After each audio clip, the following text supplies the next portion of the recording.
Isang magandang araw po ulit sa inyo mga kastokwa and welcome po ulit sa aming YouTube channel.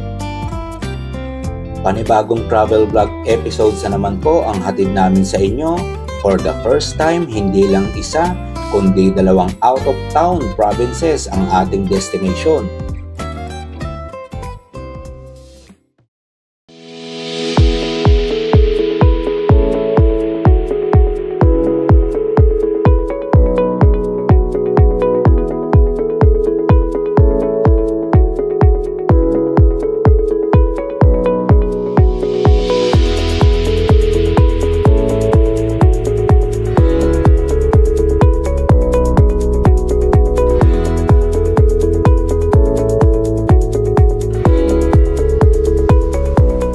Pre, ano sabi mo?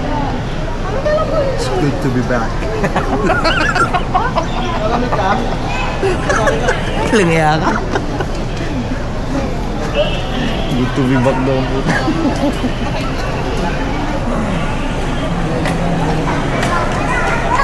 Excited ka ba sa ano? Excited ka ba sa Oh, di nga adventure? Hindi nga nakatulog. Kakaisip lang ako nung pwede natin gawin dun. Alas 3 pa lang gising mo. Ewan Ito yung para sa healing eh. ko kung nakatulog ko. Sakay na kami ng aeroplano, pupunta ng Boracay. Boracay tayo guys ngayon. Doon naman tayo magbablog. So magandang umaga sa inyo ulit. Welcome ulit sa panibagong araw, panibagong vlog natin. So yan. Pakita ko sa inyo ha. Yan na. Rom! Ipapasyal namin kayo sa Boracay Island, isa sa mga pinakasikat na travel destinations dito sa Pilipinas, sa probinsya ng Aklan. At syempre, isa sa mga first time kong mapapasyalan, ang Iloilo Province, ang probinsya naman nila paring Jerome at ng kanyang pamilya. Kaya't halina at samahan niyo kami sa aming travel adventures. Hey, mga kasopa.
Arrivals!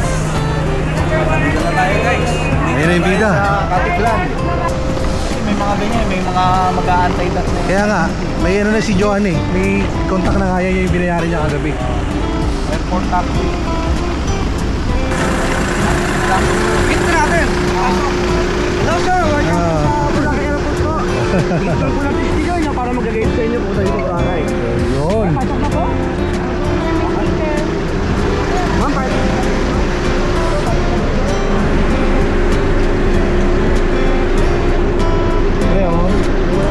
Thank you. Naka-on to, pre? Ano ko? Nag-video to? Okay.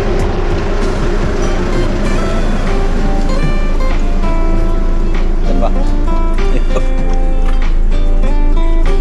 Excuse me po.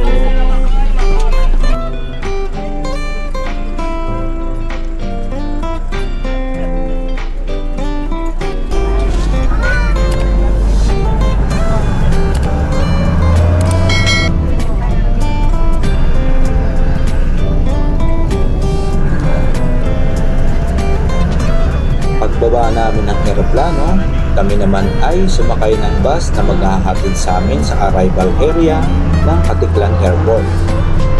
Nakabook na din pala si Joanne ng mga sasakyan namin na bus papuntang Jettyport Terminal.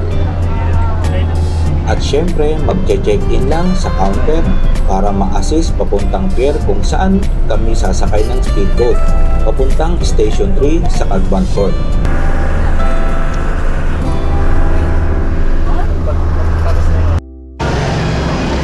Yun, so dito na tayo sa Katiklan, guys. Patawid na tayo sa kabilang isla na. Katiklan, Jettyport. Ayun o. Saan yan? Ayun, taas. Ayun. Yun. Ayun. Ayun na.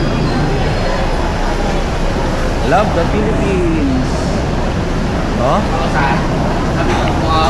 So yun nga, dito na kami. Malapit na. Isang hakbang na lang, kumbaga, ano pre? Isang hakbang na lang. Oh, yun. Malapit tayo, guys. Konti na lang. Makakabalik na naman ako ng Boracay for the second time. So excited din syempre dahil matagal-tagal din bago ako nakabalik. Ayun nyo, mula pandemic galing ako rito, umuwi lang.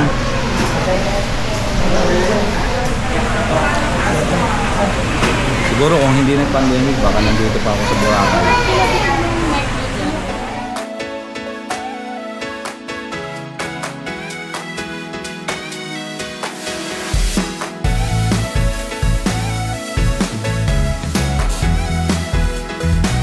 Sobrang bilis lang ng speedboat, guys. Wala pang 5 minutes ang biyahe, nandun ka na sa isla.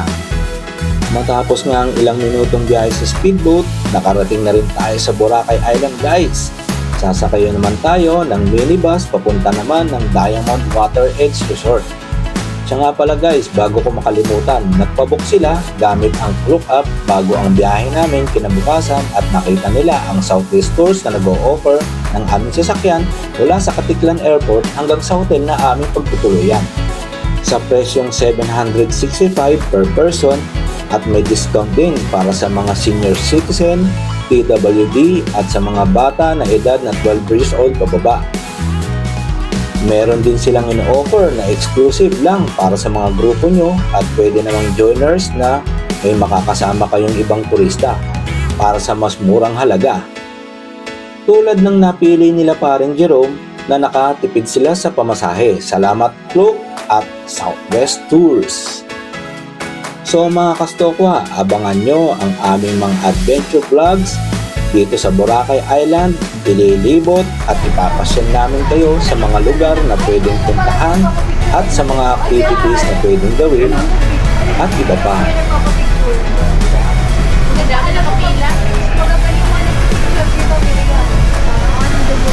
Para sa ilim pre, oh. Ha? Di ba yung gusto mo? Ako tayo dalawa. 1-4 eh. Ha?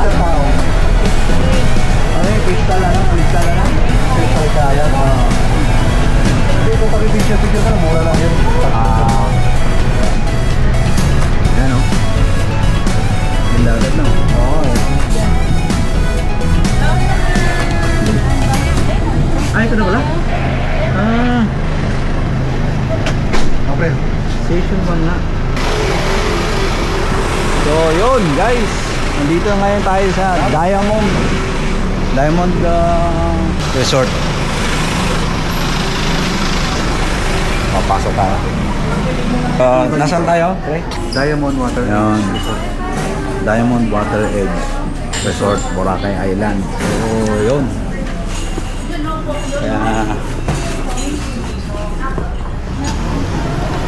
Kaya yun guys, nandito na tayo sa resort sa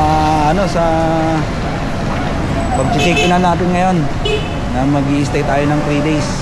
3 days and 2 nights dito sa isla ng Boracay. Makikita nyo guys. Ayan dagat tabing dagat. So yun.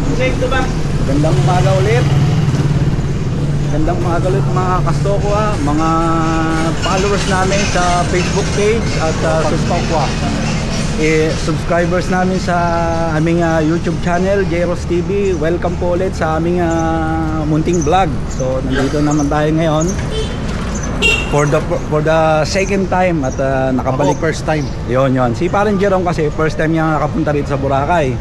So ako, second time ko na to kasi nagtrabaho rin ako dati dito ng almost 1.5 years din. Ako nagtrabaho rito. So ngayon nagbabalik na naman ako ng Boracay ulit. So yun. So exciting siyempre.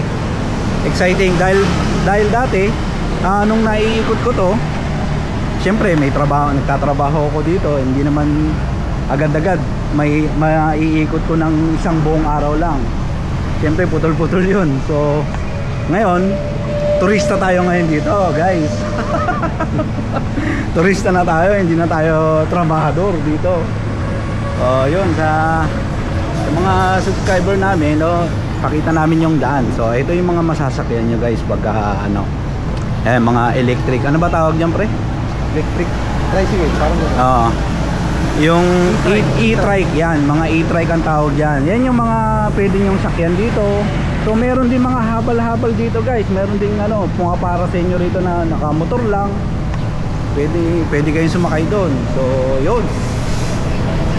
Ito main road pala to. Main road yan. Yan, main road yan. Yung pinaka main road. So iikot namin kayo guys. Mamaya dadaan tayo maglalakad naman tayo sa tabing dagat para makita nyo rin kung gaano kaganda ang Boracay ngayon.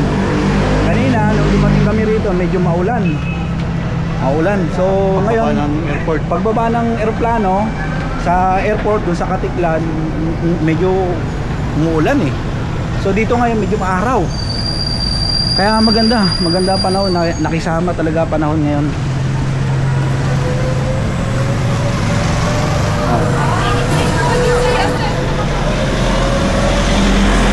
Tawid tayo.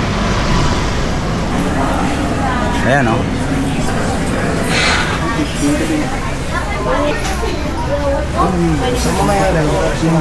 Ngayon yung merong ano ba tawag doon? Saan? Dito tayo ba natin?